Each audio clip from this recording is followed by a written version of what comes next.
Tú en esa foto No, los años no pasan, los años no pasan. fueron las primeras que sacamos en Audit.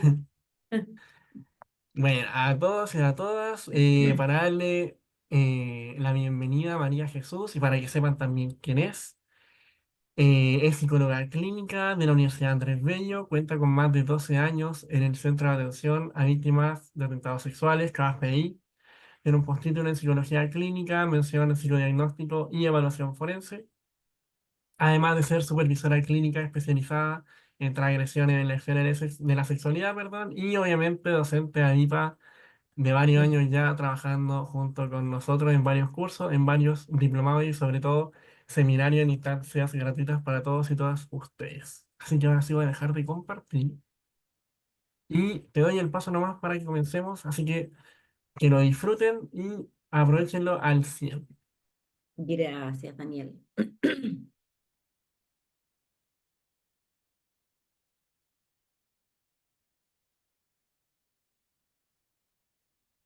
Ya, estamos entonces.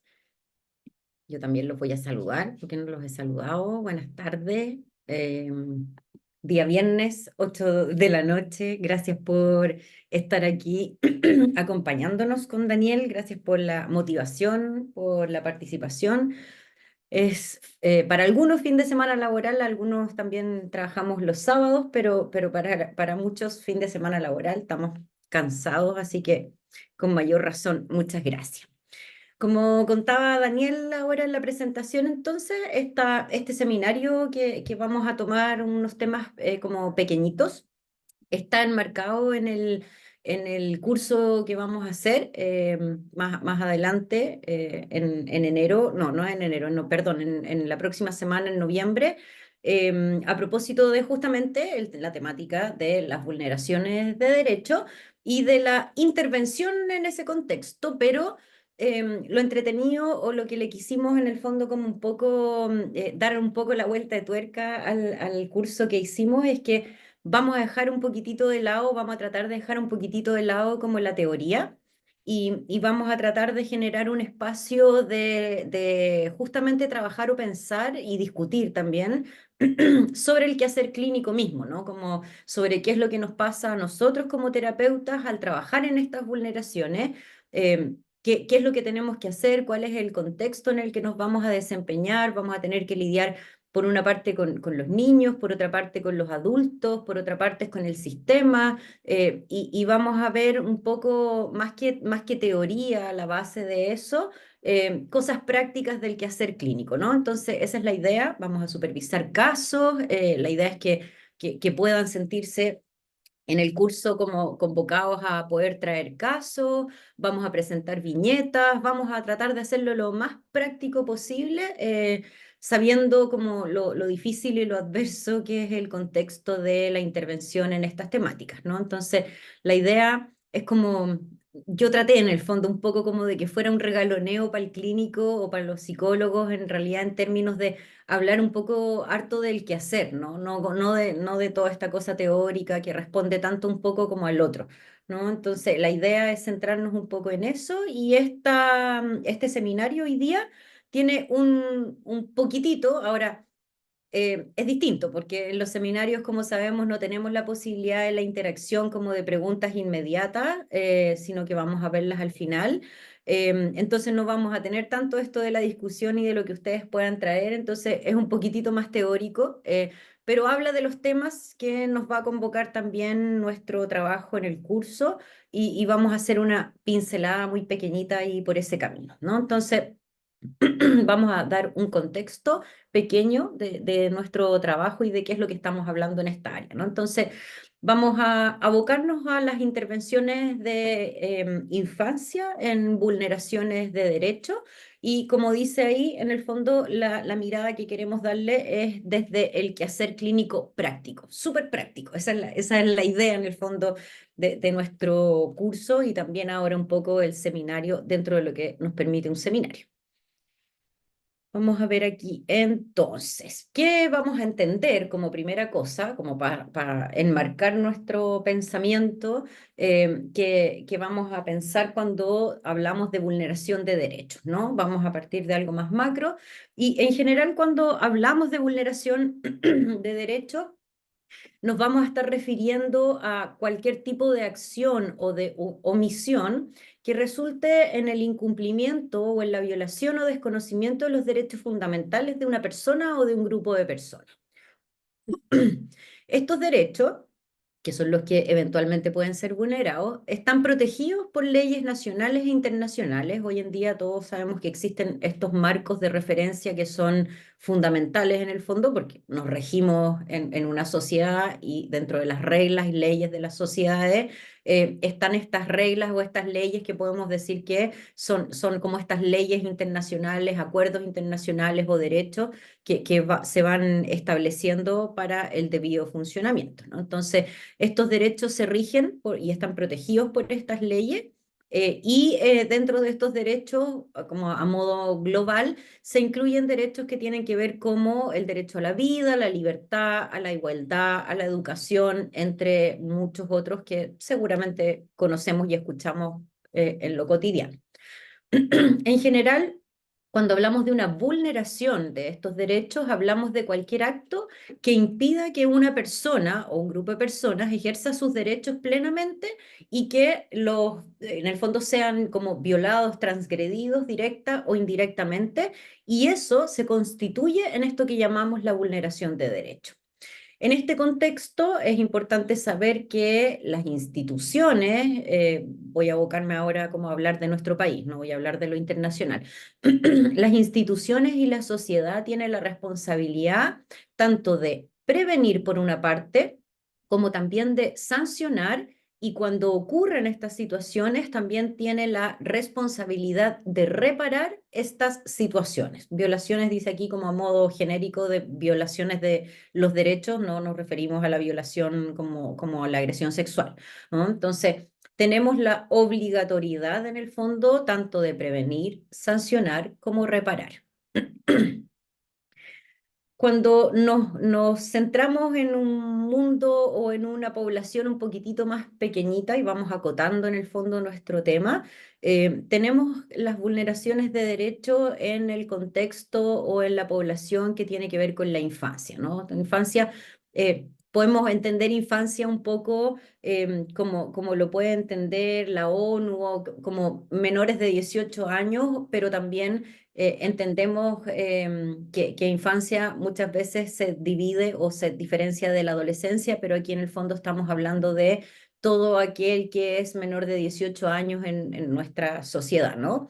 Las vulneraciones de derechos en infancia ocurren de la misma manera que lo habíamos hablado cuando se incumplen, limitan o niegan los derechos fundamentales de los niños y niñas que están protegidos, en este caso, por la Convención de los Derechos del Niño y otras normativas tanto nacionales como internacionales, ¿no? En el fondo se han generado estos acuerdos, que son acuerdos que tienen la intención de estandarizar en el fondo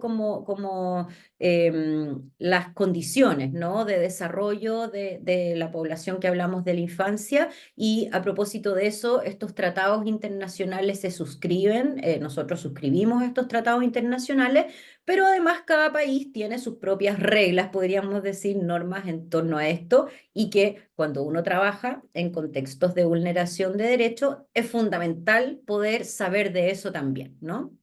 Estos derechos, cuando hablamos de infancia, incluyen, cuando hablamos de la vulneración, ¿no? ¿En qué derechos son los que son vulnerados en infancia? Hablamos de, por ejemplo, el acceso a la educación, a la salud, a la protección, a la igualdad, a una vida libre de violencia y de explotación en distintos contextos, ¿no? Explotación sexual comercial, explotación laboral, explotación, etcétera, ¿no? Cuando tenemos este margen o esta tipología, podríamos decir, más genérica, muchas veces nos cuesta un poco como puntualizar qué es lo que podría ser cada una de esas cosas. Yo aquí les traje algunos ejemplos, por supuesto, siempre hay otros ejemplos que puedan no encontrarse aquí. Pero que se pueden subentender dentro de estas distintas categorías, ¿no? Por ejemplo, cuando hablamos de vulneración de derechos, para aterrizarlo un poco, estamos hablando de por una parte, por ejemplo, podría ser explotación infantil, ¿no? Donde hablamos de situaciones donde los niños son obligados a trabajar en condiciones que son peligrosas o durante largas jornadas, ¿no? Sin considerarse en el fondo la etapa del desarrollo, el proceso evolutivo, qué es lo que un niño debería en ese momento de su vida estar desarrollando y haciendo, qué es lo que un niño necesita en ese momento de su vida para poder desarrollar y que eso se traduzca a su vez en un bienestar justamente para su desarrollo. Por otra parte, también podemos encontrar conductas de abandono o de negligencia, donde los niños son privados de los cuidados básicos como la alimentación, la vivienda y la salud, ¿no? Podemos tener situaciones que un poco es lo que más nos va a convocar como en el curso, que son situaciones de violencia y de abuso, donde podemos encontrar obviamente situaciones de maltrato físico, psicológico, abuso sexual, que si bien el abuso está entendido como un maltrato psicológico y físico, también es una categoría independiente por las características particulares que ese tipo de maltrato tiene y que es una fenomenología aparte que es importante distinguirla de las otras. Por eso se nombra o se menciona como algo aparte, por las características que tiene. También podemos tener ejemplos de vulneración asociados a discriminación, donde podemos pensar en estas acciones o gestos de tratar de manera desigual a los niños por su género, por su etnia, religión o incluso una situación socioeconómica. También podemos ver asociado a la negación de los derechos, como por ejemplo a la educación, donde se le impide a los niños que asistan a la escuela o no se les garantice un acceso equitativo, ¿no? Equitativo en comparación, por supuesto, a la población de su mismo etapa de desarrollo y a lo que hablábamos antes, que es lo que corresponde que un niño, no porque sea antojadizo, no porque se nos ocurrió, sino que porque efectivamente para esa etapa del desarrollo es lo que corresponde en términos de qué es lo que le hace bien para su desarrollo, ¿no? Reclutamiento y también tenemos conflictos armados, que lo puse aquí como un poco una alternativa que no es tan frecuente en términos de lo que escuchamos a diario, lo que vemos en las noticias, lo que escuchamos en las redes sociales. Sin embargo, es bastante más frecuente de lo que pensamos. Es una cosa bien invisible que ocurre a propósito, por ejemplo, de grupos de narcotráfico, de microtráfico, donde los niños son forzados a participar en conflictos o guerrillas, y se entiende las guerrillas en estos grupos armados, pero que dentro de este tipo de población asociadas al narcotráfico, las dinámicas de funcionamiento son muy similares y se arman estas bandas rivales donde uno puede pensar en estas mini guerrillas, si podríamos decirlo de alguna manera, donde efectivamente los niños son reclutados a fin de poder, comillas, trabajar en estas instancias, ¿no? Eso también es considerado como un ejemplo de vulneración de derecho.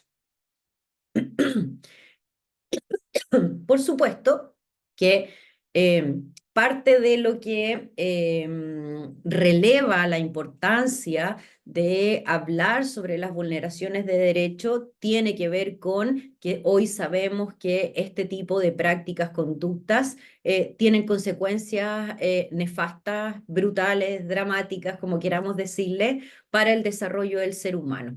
Y si pensamos que la infancia es un periodo altamente sensible, tanto como para poder generar tremendas habilidades, porque es una puerta que permite que si hay una adecuación y un desarrollo adecuado, como que facilite o que promueva los niños en ese periodo pueden adquirir tremendas herramientas, ¿no? Y un desarrollo, estoy hablando neurobiológico y de salud, que puede ser tremendamente óptimo. Sin embargo, los periodos sensibles, lamentablemente, no son solo para las cosas buenas, sino que también es un periodo altamente sensible para el desarrollo cuando tenemos experiencias que son negativas.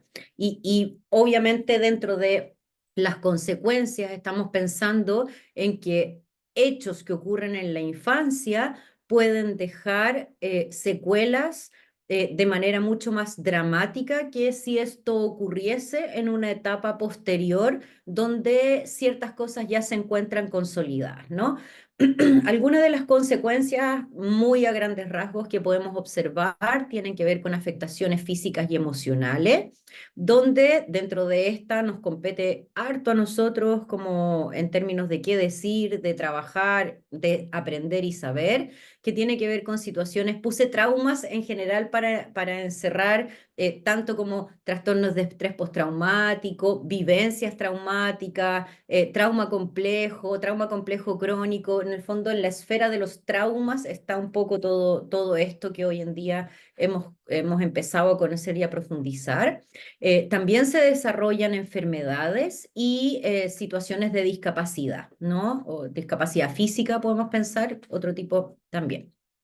Observamos, por supuesto, como consecuencia dificultades en el desarrollo, puesto que muchas veces no solo por estar inserto o haciendo algo que no te permite, voy a decirlo de una manera muy simple y coloquial, que no te permite estar disponible para poder aprender otras cosas o estar en lo que de verdad te corresponde, ¿no? En el fondo, si yo tengo un problema y estoy inserto en algo, mi cabeza no va a poder estar en el colegio, por ejemplo, aprendiendo, ¿no? Entonces, estas limitaciones no son en términos solamente de eso, sino que hoy en día podemos saber, a propósito de todos los estudios que hay en neurodesarrollo, neurobiología, cómo el impacto de estas vivencias genera una alteración concreta, una alteración que uno puede ver en imágenes, una alteración corporal.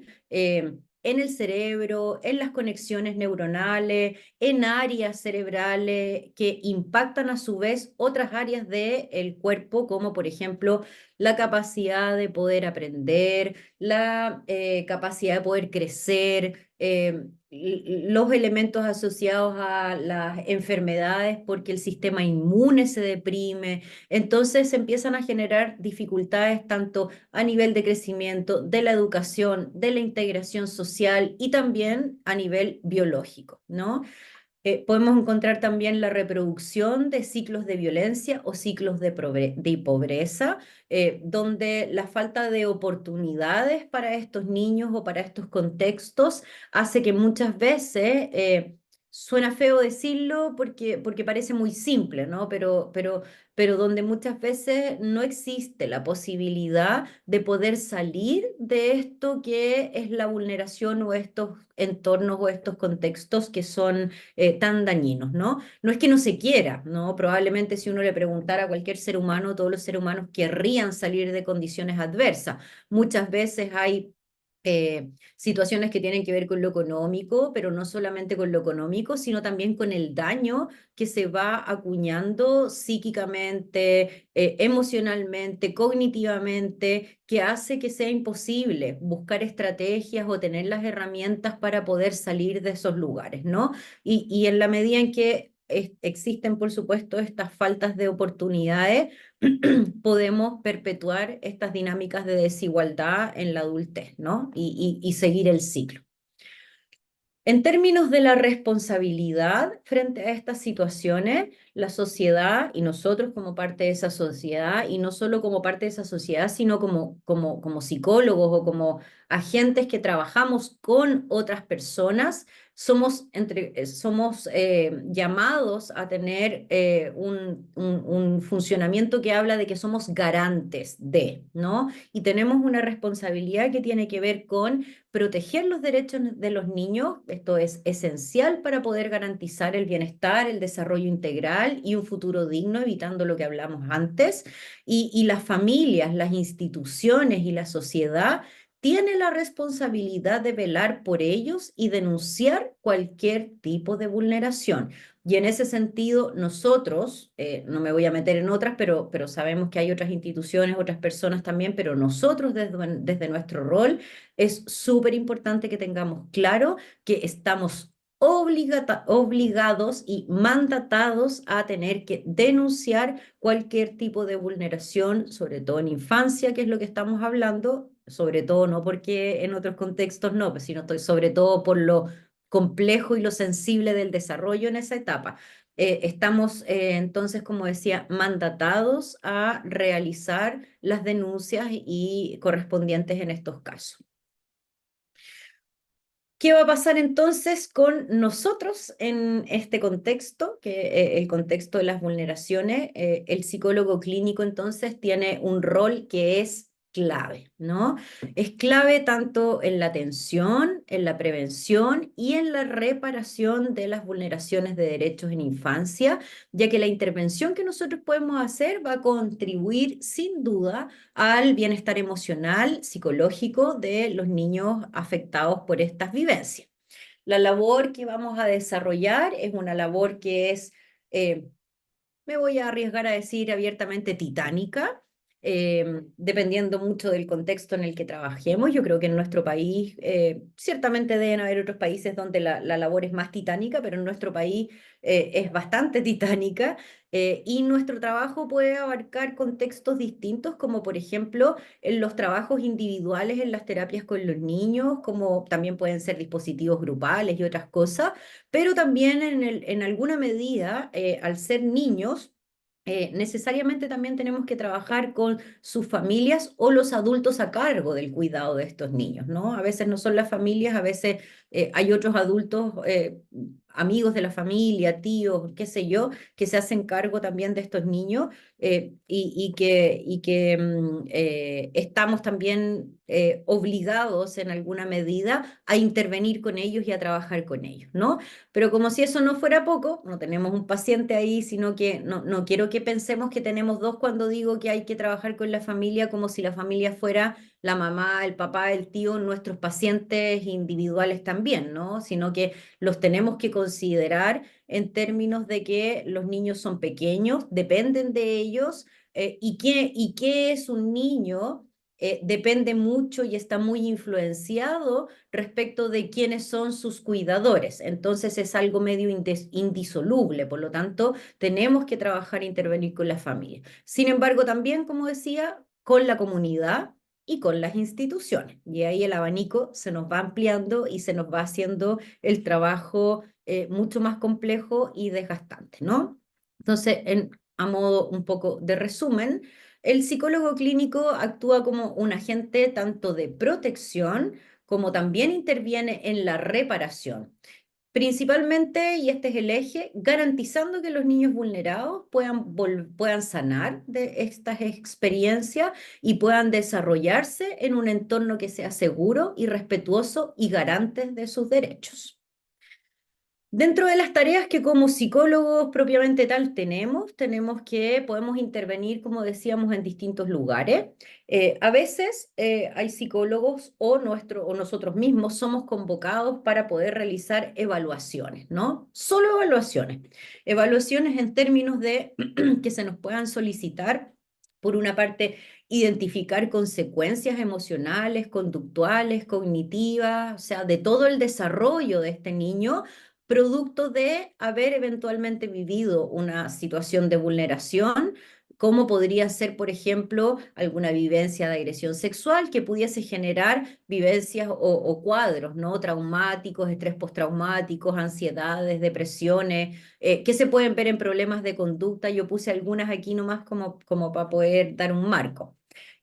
Y a propósito de eso, poder establecer un diagnóstico para poder devolverle a alguien que nos pregunta, ¿no? O un alguien que puede ser una institución judicial, como puede ser algún adulto protector de este niño que necesita saber qué es lo que le está pasando a este niño, en el fondo, qué áreas de este niño están afectadas y que además nos permiten después guiar una línea de intervención adecuada dependiendo de qué es lo que le ocurre a este niño.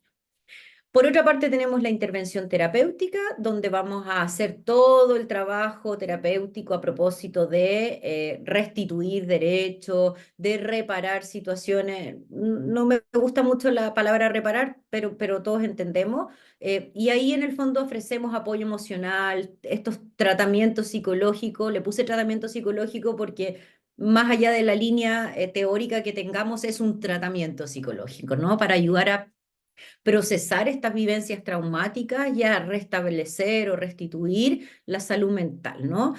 A través de esto podemos implementar técnicas como, por ejemplo, la terapia es una técnica para abordar las necesidades específicas que tenga cada uno de estos niños, porque el impacto, como sabemos, y si hay alguien que haya tomado cursos antes conmigo, me van a escuchar y me van a escuchar como de nuevo lo mismo. El daño siempre es subjetivo, ¿no? Para cada sujeto, la experiencia traumática va a ser comprendida de una manera subjetiva. Vamos a tener también intervenciones en temas de fortalecimiento, que también lo podemos hacer en la terapia, ¿no? Pero también lo podemos hacer independiente de la terapia, ¿no? Como en cosas de psicoeducación, en trabajos de psicoeducación es muy común que uno haga esto, de ayudar al niño a desarrollar recursos internos y externos para enfrentar situaciones adversas futuras, donde se le entregan herramientas para poder lidiar un poco, para poder prevenir, si es que podemos decir prevenir, porque a mí no me gusta mucho la palabra prevención ligada con niños, no siento que los responsabiliza tanto, pero para poder adelantar algo, a ver, para que puedan no ser tan ingenuos en algunas cosas, podríamos decir, ¿no? Fomentar habilidades sociales y emocionales para una integración adecuada en su entorno. También vamos a desarrollar trabajo con la familia, más allá de que nuestro foco de intervención sea sistémico o no, vamos a trabajar igual con la familia en este tipo de cuadros, donde una cosa principal es que tenemos que pensar que educar a los padres y a los cuidadores sobre la importancia de los derechos de los niños y fomentar prácticas de crianza respetuosa, mostrándoles por qué, explicándole las razones, explicándoles el impacto, ofreciéndole alternativas distintas a lo que están acostumbrados a hacer o que no saben hacer otra cosa, es fundamental, ¿no? Entonces, apoyar a las familias en la reconstrucción de esas relaciones que sean saludables y seguras para los niños. Y eventualmente también, por supuesto, como no podemos ser los psicólogos de cada uno de los miembros de esta familia, y a veces la tarea, como decíamos, es titánica, también trabajamos en hacer derivaciones adecuadas a lugares o a especialistas. Vamos a trabajar por otra parte también en situaciones de prevención y sensibilización. A veces ahí hay más trabajo de campo, más trabajo comunitario, más trabajo de salir a terreno, donde hacemos colaboración con escuelas, con jardines, con distintas comunidades o instituciones también de salud a veces, para poder capacitarlos en esta temática y poder ayudarlos a generar recursos para poder trabajar también desde un lugar que sea el lugar que estos chicos y estas familias necesitan. Podemos desarrollar también a modo preventivo, informativo, campañas de concientización sobre los derechos del niño, pero también sobre estas temáticas, los efectos de estas temáticas, identificar estas dinámicas que es fundamental a modo social y a modo de la comunidad. Vamos a tener, por supuesto, en este ámbito de desarrollo, y esto es un piso base, podría yo decir, ¿no? No podemos trabajar en trauma o en vulneración si no trabajamos interdisciplinariamente. Aquí la comunicación entre los equipos de trabajo, entre los distintos profesionales, es fundamental. Entonces, vamos a trabajar con otros profesionales que intervienen en el caso. Puse algunos aquí como, por ejemplo, trabajadores sociales, abogados, médicos, pero terapeutas ocupacionales, fonoaudiólogos, educadores, etcétera, y que en general las instituciones en las que estos chicos están insertos y su familia, para poder garantizar una respuesta que sea integral y evitar la revictimización, ¿ya? Contribuir a la creación de planes de intervención pensando en todos estos interventores, es fundamental para la restitución de derechos de los niños y de las personas que han vivido situaciones tan adversas. Y finalmente, y no menos importante, y a veces lo más desgastante que nos toca hacer, es el acompañamiento en procesos judiciales, ¿no? Acompañamiento no se refiere solamente al hecho de acompañar a un niño físicamente a una declaración, que a veces también lo podemos hacer si es que lo coordinamos con las entidades que corresponde, sino acompañarlo en el proceso, ¿no? Informarle qué es lo que va a pasar, contarle de qué se trata, adelantarle cómo es el lugar, quién va a preguntar, cómo se llama la persona, por qué le van a preguntar, etcétera, ¿no? Entonces vamos a brindar por una parte, y ahí tenemos una gama de otros psicólogos, en mi caso yo no soy perito, pero también están los peritos que hacen estas evaluaciones periciales en los casos judiciales para aportar evidencia. Sin embargo, cuando nosotros trabajamos en la clínica, también somos mandatados a entregar información y algunas veces incluso somos convocados como peritos a declarar en ciertas situaciones. Entonces, en alguna medida, esto de los peritajes psicológicos no es que nosotros hagamos la metodología de un peritaje, pero sí muchas veces somos llamados como peritos o bien como testigos expertos donde tenemos que participar y ser la voz de este niño, ¿no? Acompañamos al niño también entonces durante estos procesos para minimizar el estrés emocional, el impacto que pueda tener y el daño que pueda tener, porque es necesario hablar de las cosas un poco por su nombre. Es dañino para los niños participar de este tipo de situaciones. Si bien los resultados a veces pueden ser positivos y eso puede ser muy reparador para los niños, pero la situación en sí misma sabemos que tiene un impacto que es tremendo, ¿no? ¿Cuáles van a ser nuestros lineamientos básicos con los adultos responsables en el contexto de vulneraciones de derecho en infancia? Que es algo que vamos a ver mucho más detallado en el curso y vamos a ver detallado no en términos de lo que vamos a ver ahora como de estos lineamientos, sino como de qué es lo que va pasando, qué es lo que nos va pasando a nosotros, con qué tipos de papás nos vamos a encontrar, qué situaciones podemos de repente como no advertir o vernos enfrentados, ¿no? Pero aquí tenemos, cuando hablamos de estos adultos responsables, tenemos que los adultos, los padres, los cuidadores, los docentes, quienes sean estos adultos encargados del cuidado, en vulneración de derechos podemos subdividirlos en dos grandes grupos. Uno, como los adultos protectores y garantes de derecho, y otro, lamentablemente, como quienes son los agentes de la vulneración cuando incumplen con sus deberes y generan daño en estos niños. Como garantes de derechos tenemos a los adultos responsables que tienen un rol fundamental en la protección y en la promoción de los derechos y actúan desde este lugar, o sea, se invisten de este mandato y lo hacen bien. Eso no significa que uno no se equivoque o que los adultos no se equivoquen, pero dentro de todo lo hacen bien. Ahora, ¿qué implicaría en este contexto? Implica, por una parte, garantizar el acceso a los derechos básicos, proveer alimentación, educación, salud, vivienda, protección, todo lo que sabemos. Crear entornos seguros para el niño que permitan que estos niños crezcan de manera protegida de situaciones de violencia, de abuso, de negligencia, de protección. Son adultos que fomentan el desarrollo integral, que ofrecen afecto, apoyo, un ambiente que es facilitador para el crecimiento físico, mental y social, psicológico, emocional, como queramos decirle.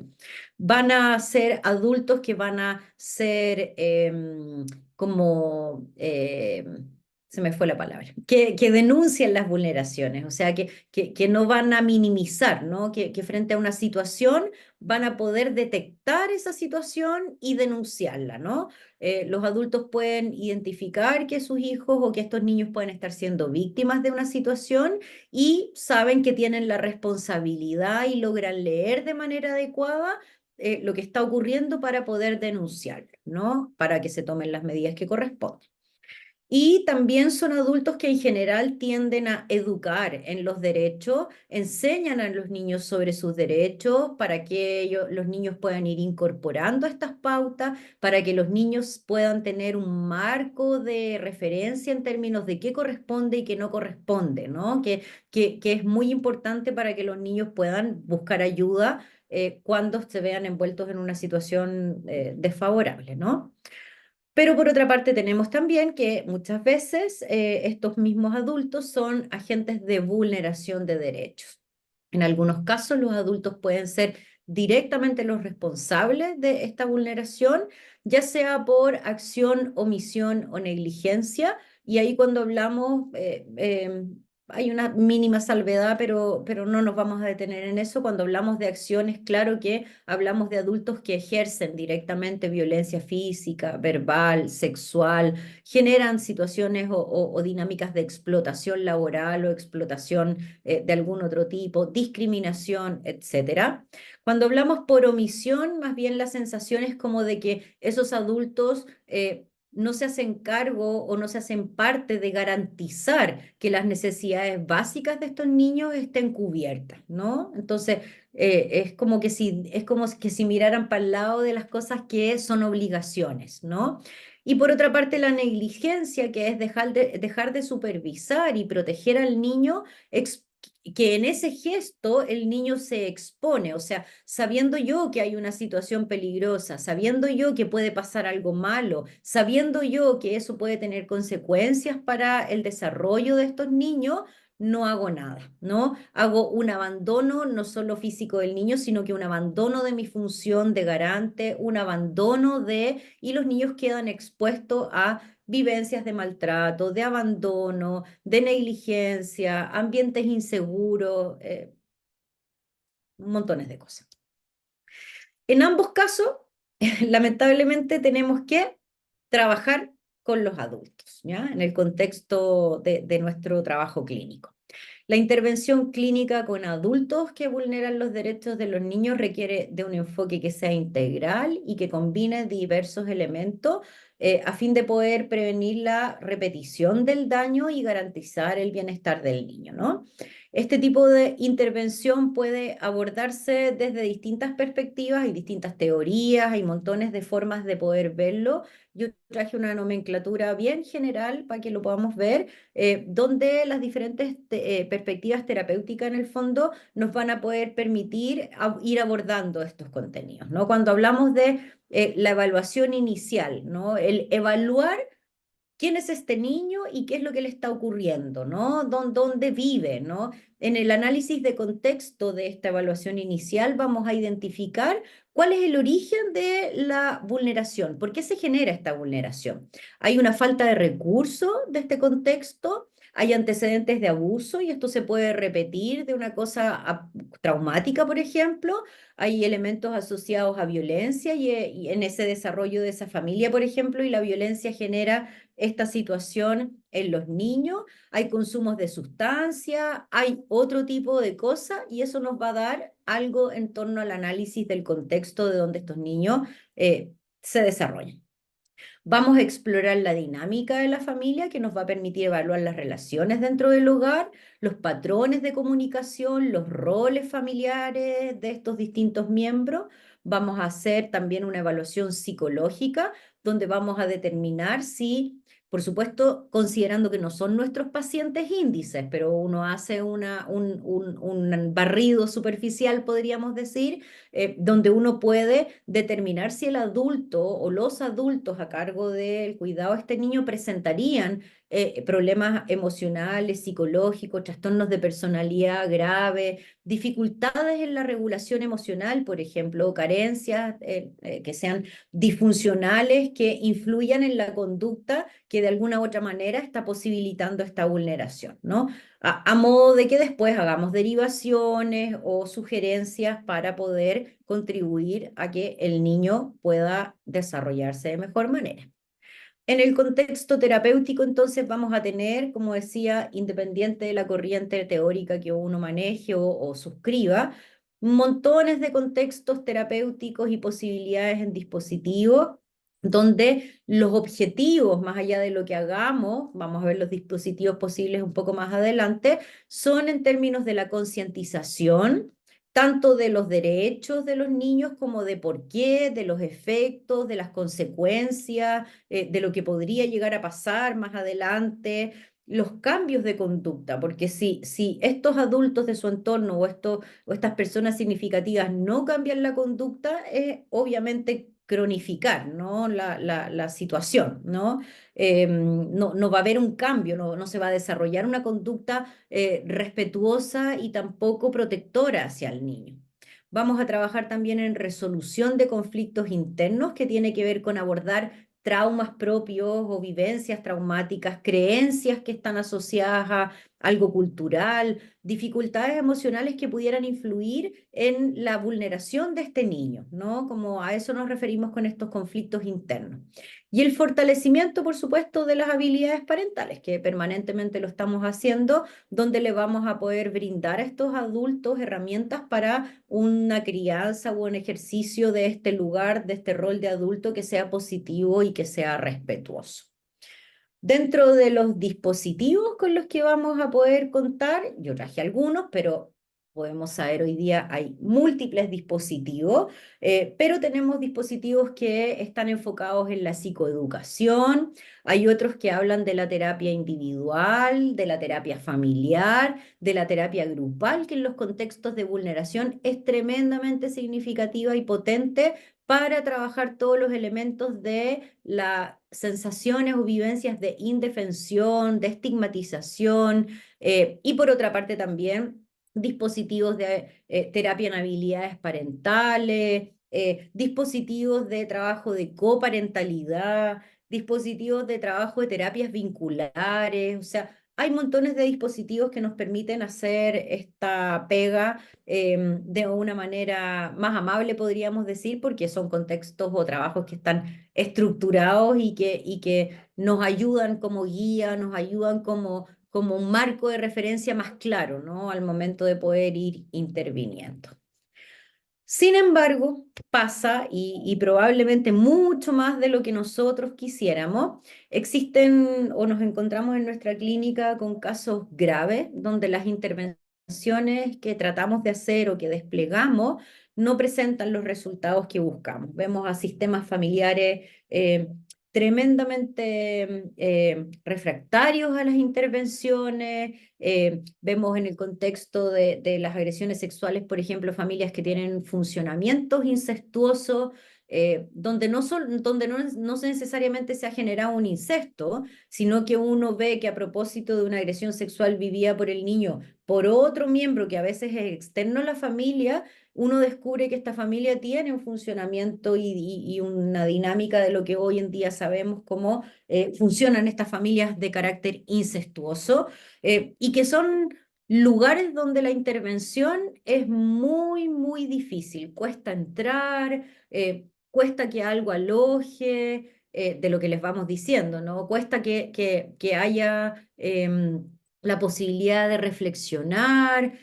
Pueden ser familias que tengan otros tipos de características, pero en lo cotidiano y en lo concreto muchas veces nos encontramos con sistemas familiares o contextos de adultos donde todas las intervenciones que hacemos no tienen ninguna eficacia, no logramos lo que queremos.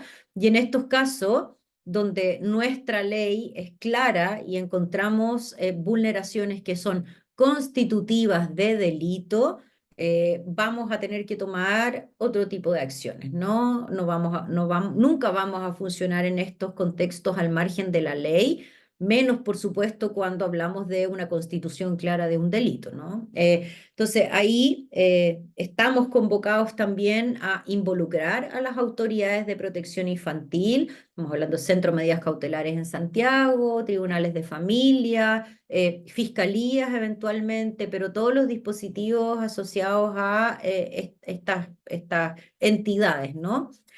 Debemos necesariamente en estos casos, más que en los anteriores, incluso coordinar con otros profesionales, y aquí ya metemos abogados, trabajadores sociales, fiscales, jueces, etcétera, y tenemos que trabajar con la red a fin de poder generar una, valga la redundancia, red que nos permita hacer una protección eficaz, eficiente para este niño y le podamos permitir de alguna manera que se garantice la seguridad de este chiquitito chiquitita. Vamos a tener también que, aparejado con ello y probablemente muchos dolores de cabezas para muchos colegas, la realización permanente de informes de proceso, de informes dando cuenta de las situaciones de los niños, dando cuenta de los avances, de los retrocesos, de eventos que van ocurriendo y vamos trabajando, es un pimponeo constante de ir entregando esta información para que se puedan ir tomando las decisiones, por ejemplo, en términos de las medidas de protección u otro tipo de decisiones que vayan en pro de proteger y recuperar a este chico. Y, por supuesto, en estos casos tenemos que realizar seguimiento, no podemos soltar un caso porque se cae, uy, no tenemos el teléfono de la mamá, no sabemos cómo encontrarla, no sabemos cómo llegar, porque son casos gravísimos donde muchas veces está en riesgo incluso la vida de estos niños, ¿no?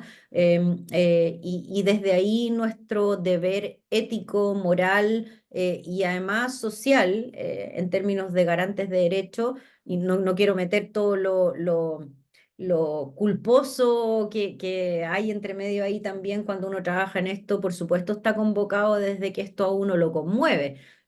Si algo así te conmueve, eh, hay situaciones que pueden llegar a ser tremendamente complejas para uno, sabiendo que un niño está en desprotección y que puede vivir una situación de vulneración grave si es que nosotros no hacemos los seguimientos adecuados o no tomamos las medidas adecuadas. Por eso entonces vamos a tener que considerar también dentro de nuestro trabajo y yo cuando hago clases en los otros cursos que mencionaba Daniel, eh, siempre digo que hay que partir un poco al revés, ¿no? Muchas veces los colegas que a veces cuando me toca supervisar a PRMs o a centros donde trabajan es como la rotación es tan grande, el desgaste es tan grande que es muy probable que hayan muchos puestos de trabajo asociados a este tipo de cosas. Sin embargo, sabemos que las condiciones laborales que hacen que la rotación sea así son bastante, no sé qué palabra poder usar, como que sea, son muy malas condiciones laborales, por no decir cosas más soeces, son muy malas condiciones laborales y por lo tanto hay una cosa ahí como recursiva en términos de que son los profesionales con menos probablemente experiencia y herramientas que están trabajando en este tipo de casos, que son los que deberían tener mayores y mejores herramientas, porque trabajar en vulneración de derechos no es como trabajar en otras áreas de la psicología. Con esto no quiero decir que las otras áreas sean menos importantes, quiero decir que es distinto y que esto tiene implicancias que son muy complejas tanto para los niños como para nosotros mismos. Entonces, lamentablemente, los lugares de trabajo no tienen necesariamente los equipos adecuados para trabajar, tampoco se nos permite mucho la formación ni nada, y bueno, ahí hablar de este último punto en términos de un trabajo ético y respetuoso, yo siempre les planteo que en vez de llegar al PRM a trabajar porque es el lugar que tenía plazas y es un buen lugar para poder entrar, debería ser al revés, ¿no? Uno debería pensar antes de postular si es que uno está dispuesto a trabajar en este contexto, conociendo y sabiendo todo lo que implica el trabajar en este contexto, que muchas veces es un duelo para los profesionales. Muchas veces implica que los profesionales que trabajamos en estas áreas no tenemos vacaciones tranquilas, no tenemos teléfonos desconectados, no tenemos esto de me voy para la casa el fin de semana o me tomo una semanita de descanso porque si tengo una medida de protección que vence entre medio, si tengo un niño que está en riesgo de alguna situación, por ejemplo, o algún gesto suicida o algo, yo no me puedo desconectar. Entonces, el movimiento más bien es al revés. Uno debería poder pensar antes de si uno está dispuesto a todo eso. Porque si hay algo que es claro en trabajar en esto, es que uno tiene que estar dispuesto a hacer ese duelo porque si no, no sirve, ¿no? Para trabajar en estos casos uno tiene que hipotecar muchas cosas que a veces uno no quiere y está súper bien no querer, pero hay que tenerlo claro antes de, ¿no? Como que decir, yo no quiero esto, yo no voy a participar de esto no es lo mío, me gustarán otras cosas y está súper bien, pero trabajar ingenuamente desde este lugar es un imposible, ¿no? Entonces nuestro trabajo siempre tiene que ser muy ético y respetuoso. Yo relevé aquí en la diapo algunas cosas, pero en el curso vamos a hablar mucho más de esto, ¿no? Como de lo que estábamos hablando, lo que les estaba comentando recién.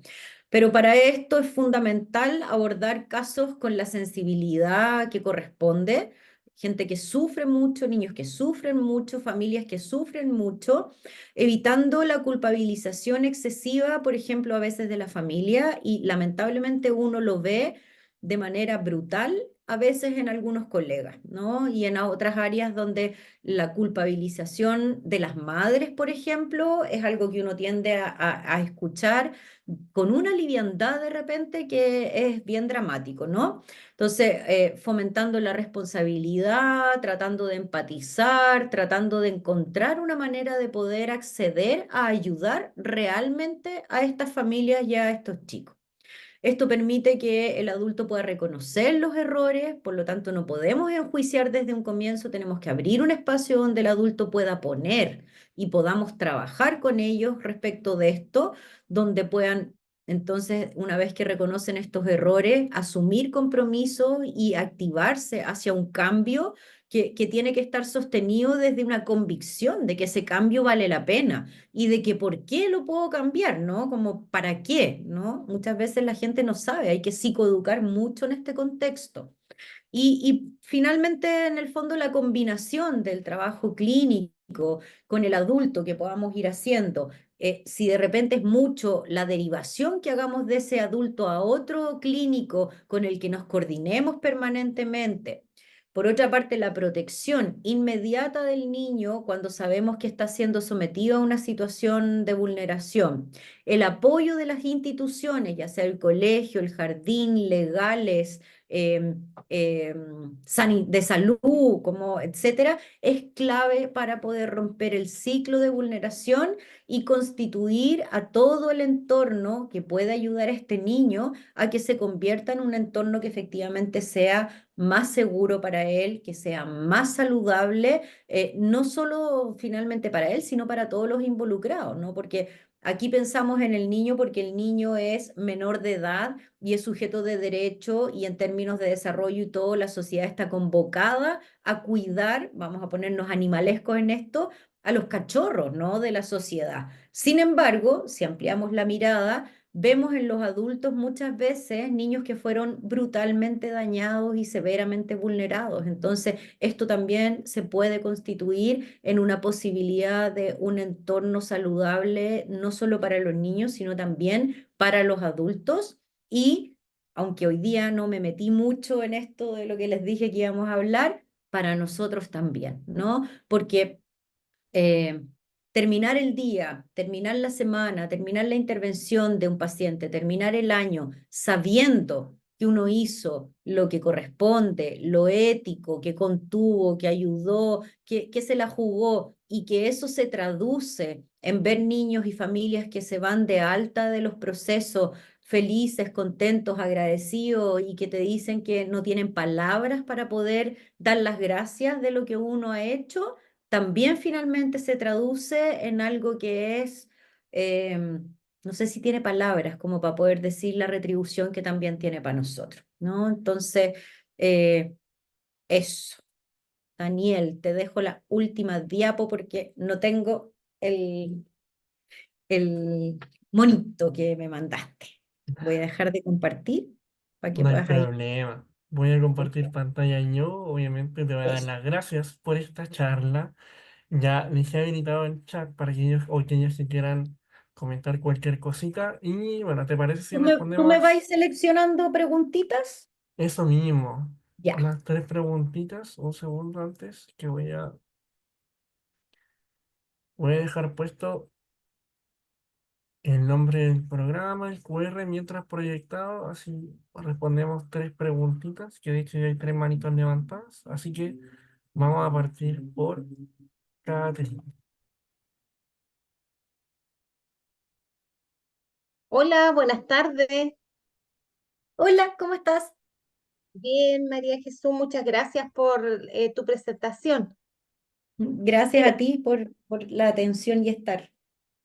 quiero hacer una consultita. Yo soy de profesión asistente social y me llamó la atención cuando hablaste con respecto a las consecuencias del daño, cuando Ujú. hablas de un punto que se refiere a la reproducción del ciclo de la pobreza. Mm. ¿Sí? ¿Te acuerdas? Sí, Era el punto final, hablaba de la reproducción sí, sí, del sí, ciclo sí. de la pobreza. Mi consulta es, ¿se refiere a una deprivación socioeconómica Ujú. Sí, que va de hablamos, generación en generación? Ahí no me queda claro.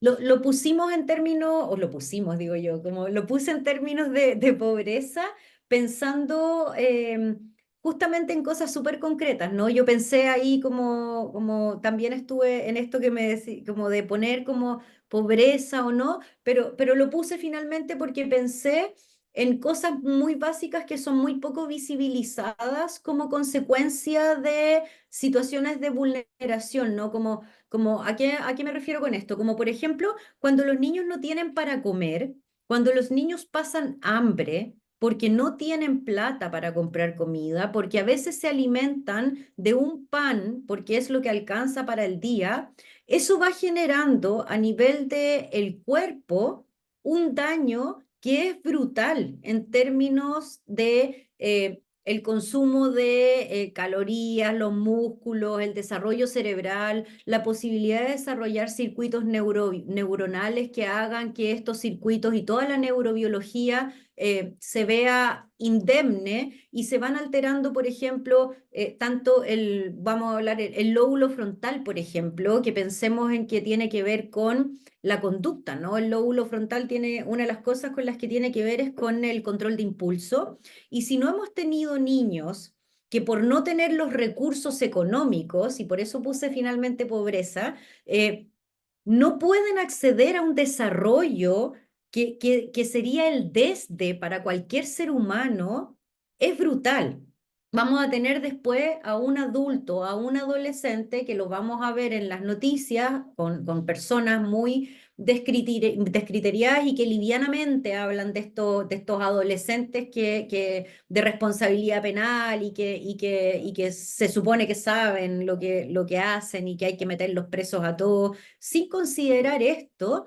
Y obviamente que ese niño, si no ha tenido las posibilidades y por algo concreto, que es el no poder comer, por ejemplo, va a reproducir ciclos porque su alteración en el desarrollo no le va a poder posibilitar sí, que salga de eso, ¿no? Va a haber un daño, va a haber un deterioro biológico, neurobiológico, corporal, va a haber enfermedad tras otra, que va a hacer que lamentablemente esos ciclos se repitan, ¿no? Ahora, con esto no quiero decir de que la pobreza en términos económicos sea la única razón o sea lo que mueve, ¿no? Entendemos que la pobreza es uno de los factores, pero sí es un factor tremendamente importante y que yo creo que hoy en día, y creo que a propósito un poco como de la riqueza, no sé si riqueza, como de incluso a veces uno podría hablar como de la grotesco, ¿no? Que pueda parecer el exceso de tantas cosas. Se nos olvida que hay niños que no tienen de verdad para comer, ¿no? Que no tienen para poder ponerse un calcetín en el invierno, ¿no? Que tienen que esperar que el hermano llegue del colegio o turnarse para poder ir con los zapatos del hermano al colegio. Entonces, cuando vemos hoy en día que iPhones, Apple Watch, no quiero meterme en marca, que menos mal que no me escuchan, pero pedidos internacionales como basurales de ropa, es tan difícil pensar que hoy en día hay niños que efectivamente no tienen o tienen, por ejemplo, que compartir un cepillo de dientes.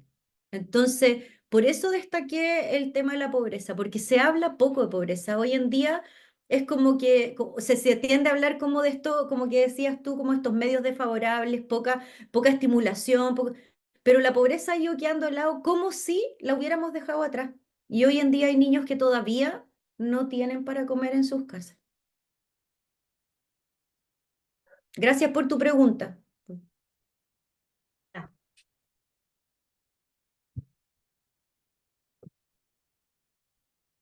Súper, vamos entonces a pasar a la otra manito levantada. Veo que hay hartas manitos, me imagino que van a surgir también muchas dudas. Hay varias dudas también en el chat, pero por temas de tiempo vamos a ver solamente dos manitos más, ¿cierto? Como les había comentado al principio, así que vamos a ir ahora con Karina. Hola, buenas noches, profesora, y a todos los presentes. ¿Me escuchan bien? Hola, Cari. Sí, perfecto. Hola. Bueno, me voy a ir yo soy psicóloga y trabajo como en la red proteccional y me gustaría como irme a un caso igual difícil y que es bastante común en este trabajo que uno que igual llevo trabajando como 8 años.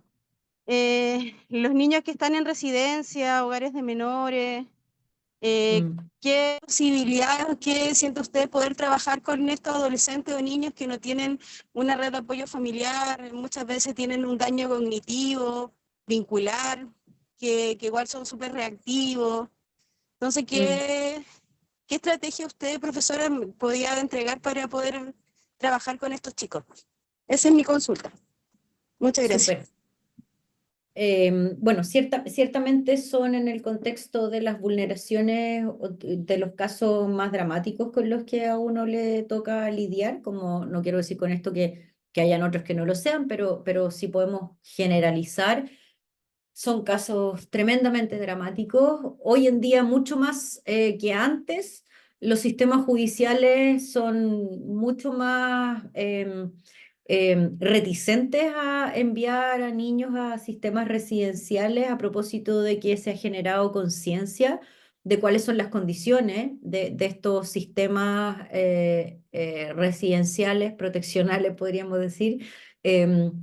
Y sí, es muy dramático lo que uno ve. Efectivamente, uno muchas veces llega tarde, como es doloroso cuando uno ve que uno llega tarde no a todo, ¿no? Eso sí, uno llega tarde para algunas cosas y es duro y es parte también de el desgaste con el que tenemos que lidiar, de la pena que nos tenemos que comer y de la mordida de dientes con las que también tenemos que lidiar solo, en silencio, con el equipo, con el supervisor, con quien sea, pero es muy duro para el clínico porque a veces eh, no tenemos para hacer donde quisiéramos hacer. Sin embargo, eso no significa que no podamos hacer nada, ¿no? No significa que esté todo perdido, no significa que estos niños no puedan recibir ayuda, ser intervenidos, y ahí sí es fundamental no ser parte de este circuito de vulneración, ¿no? Hoy sabemos que hay muchos lugares de institucionalización de estos niños que no cumplen con los estándares mínimos. Sabemos que voy a meterme una camisa de once varas con lo que estoy diciendo, pero sabemos que hay clínicos que tampoco están preparados para poder trabajar en esto. Sabemos que hay centros de reparación que de reparación no tienen nada. Y cuando uno está inserto en la red, en estos lugares, uno tiene la responsabilidad de pelear por lo que uno considera que es el piso mínimo para poder desarrollar un ambiente que sea protector, que sea reparador, que sea restituidor de los derechos de estos niños. Si nos consumimos en el, pucha, es que estos son los medios, pucha, es que esto es lo que nos dan, pucha, es que no, pues si no hay nada más que yo pueda hacer. Y a esto es donde yo me refiero con que cuando uno trabaja en esta temática, uno tiene que hacer duelos y saber si uno está dispuesto a lidiar con esto. Porque muchas veces uno se tiene que quedar hasta más tarde, muchas veces uno tiene que hacer un informe el fin de semana, muchas veces uno tiene que responder una llamada que puede durar media hora o una hora de alguna mamá. En el CABA nos pasaba muchas veces uno tiene que ir el sábado cuando está ahí en una comida de algo y a atender a una urgencia. Entonces, si no hacemos ese duelo y si los centros en los que trabajamos no están dispuestos por pelear por lo que de verdad hemos estudiado y hemos, a propósito de nuestra experiencia, aprendido qué es lo que esos niños se merecen y eso significa un sacrificio, entonces estamos perdidos, porque todos los centros van a bajar las manos, todos los hogares van a bajar las manos, y yo he tenido la fortuna de poder trabajar con hogares, con residencias que son un lujo de residencia. Y eso implica un esfuerzo de los profesionales, un desgaste para esos profesionales, pero que finalmente se traduce en que, por ejemplo, no sé, hay una residencia da lo mismo, no voy a decir dónde, que es de niñas, que es una tremenda residencia donde uno de los problemas que nos encontrábamos, a diferencia de otras residencias, es que cuando las niñas en ese tiempo cumplían la mayoría de edad, porque todavía no estaba esto de que hasta que terminaran de estudiar estudios secundarios la residencia se tenía que hacer cargo, era 18, tribunal cerrada medía y para afuera. El problema que teníamos era que las niñas no se querían ir de la residencia. El problema es que las niñas no querían ir a Navidad a su casa, preferían pasarla en la residencia. Entonces, eso es lo que hay que hacer. Pensar qué es lo que estamos haciendo, pensar en cómo intervenimos, en sacarnos la mugre porque esos niños necesitan algo que no han tenido y que nosotros estamos ahí para poder garantizarlo. Entonces, lamentablemente, o sea, a tu pregunta, mi respuesta es que uno tiene que hacer mucho más de lo que uno quisiera y que esto implica un desgaste para nosotros. Entonces, lamentablemente un poco es eso. Ahora, ¿se puede? Sí se puede. Y yo lo he visto y he visto niñas que de esa residencia, hay otras, pero me estoy enfocando en esta. Niñas que saliendo de cuarto medio iban de intercambio a Inglaterra porque el hogar se había como hecho unas gestiones porque alguien conocía no sé qué y habían jodido, jodido, jodido hasta que encontraron a alguien que pudiera recibir al menos una niña al año, que pudiera hacer una pasantía en Inglaterra, en no sé dónde, niñas que entraban a la universidad, o sea, yo lo vi, yo lo viví, fui parte de eso, no trabajando, sino como recibiendo pacientes de ahí, y de verdad que es posible. Pero no es fácil, no es fácil. Vamos con la última pregunta. Yo sé que quedan varias manitos, pero como les comenté por tema de tiempo, vamos solamente a ver una más. Sería Katy. Y luego vamos a seguir con el sorteo.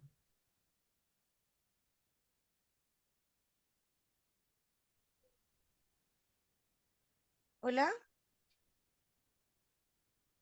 no sé si se Hola escucha. Katy, se escucha súper. Sí, ahora sí te veo. Ya, súper. Hola, María Jesús. Agradecida por este seminario. Bueno, mi nombre es Katy Belcarrión, yo de profesión soy educadora de párvulos y me parece súper interesante todo lo que se habló, el tema tratado, ya que a pesar de que nosotros contamos con nuestros propios protocolos de vulneración de derechos, siento que siempre quedamos al debe, o sea, muchas veces es súper difícil, como tú comentabas, psicoeducar a las familias para que continúen con ciertas cosas que hay que abordar por el bienestar de los niños, entendiendo que somos también las educadoras garantes de derechos. Y mi pregunta es la siguiente, ¿cómo podemos hacer eh, para poder seguir el proceso de estos niños? Porque, por ejemplo, los niños salen del jardín y muchas veces las familias no continúan el tratamiento. Nosotros tenemos redes con consultorios, con hospital, con OPD, bueno, con todos los programas de intervención, digamos, pero muchas veces las familias salen del jardín y consideran no necesario continuar el proceso. Ujú. Entonces nos encontramos con los niños un poco más grandes después, quizás en la calle o con la mamá, pucha tía, sabe que mi hijo, no sé, tiene 11 años ya, qué sé yo, y está metido en tremendo problema. Eso es muy frecuente. Entonces, claro, yo siempre he pensado, cuando a mí se me acabe la pasión por lo que hago, ya no voy a servir para lo que hago. Entonces, me siento como al debe con eso, cómo poder seguir ese acompañamiento, ya no solamente preocuparme, sino que ocuparme de que Ujú. las familias comprendan la importancia de hacer este seguimiento del paso a paso, digamos. Mm. Sí, es súper difícil, es una tremenda pregunta la que estás trayendo porque yo planteo todo el rato como, y si hay alguien que haya tomado clases aquí conmigo de nuevo, probablemente voy a parecer disco rayado. Yo soy súper jodida como en términos de la responsabilidad que uno tiene y de la conciencia y ética, igual que tú, me pasa que el día en que a mí esto me deje de apasionar y no voy a poder, pero hasta el momento a mí esto es algo que me apasiona. Me desgasta también, por supuesto, pero me apasiona.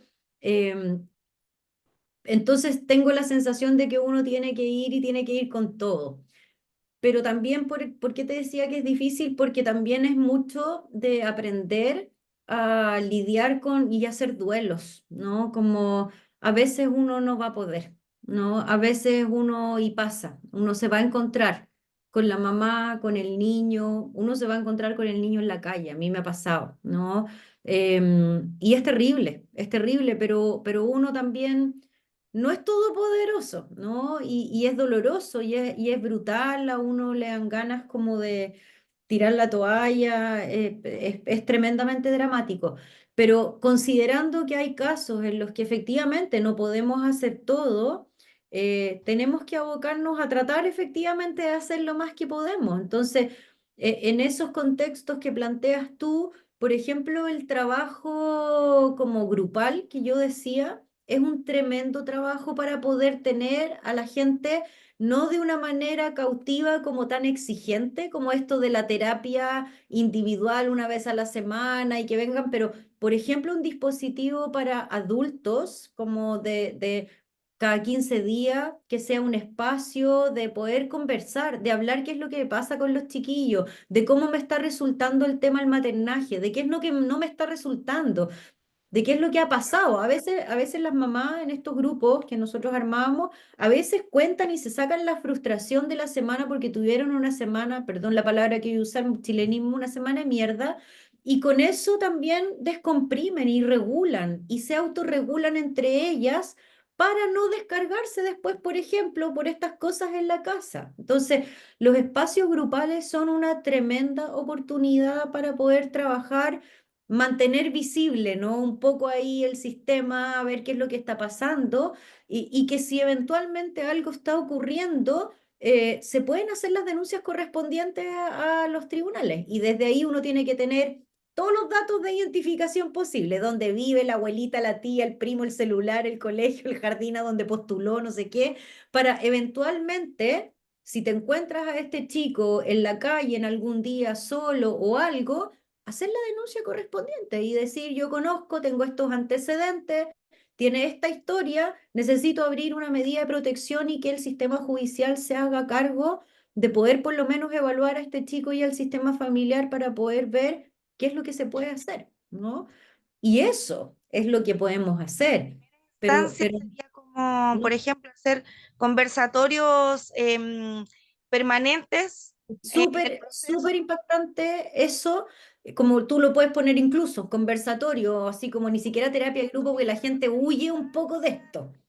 Claro, sociabilizar Sí, un poco quizás la vulneración de los derechos y, el maternar, porque el maternar es complejo es subjetivo también, o sea, todos tenemos y distintas nadie, y nadie genera espacios, o muy pocas personas generan espacio donde estas madres tengan la posibilidad de decir no quiero lidiar con este niño, no lo soporto, me arrepiento de haberlo tenido, lo veo y veo a la cara de el hombre que me maltrataba, que me violaba y me dan ganas de matarlo. ¿Por qué? Porque pasa lo que hablábamos antes. Uno escucha cómo a veces colegas y otras personas se refieren a esta mamá, así como, ¡ay! Y mira lo que dijo y no sé qué. Es Claro, necesario generar esos espacios para poder hablar de eso, que es tan duro. Entonces, esos espacios de conversatorio, y nosotros los teníamos, y las mamás de repente armaban grupos de WhatsApp, no sé qué, ya yo llevo qué, que tú lleváis no sé qué, traían comida, y era como que esperaban el espacio.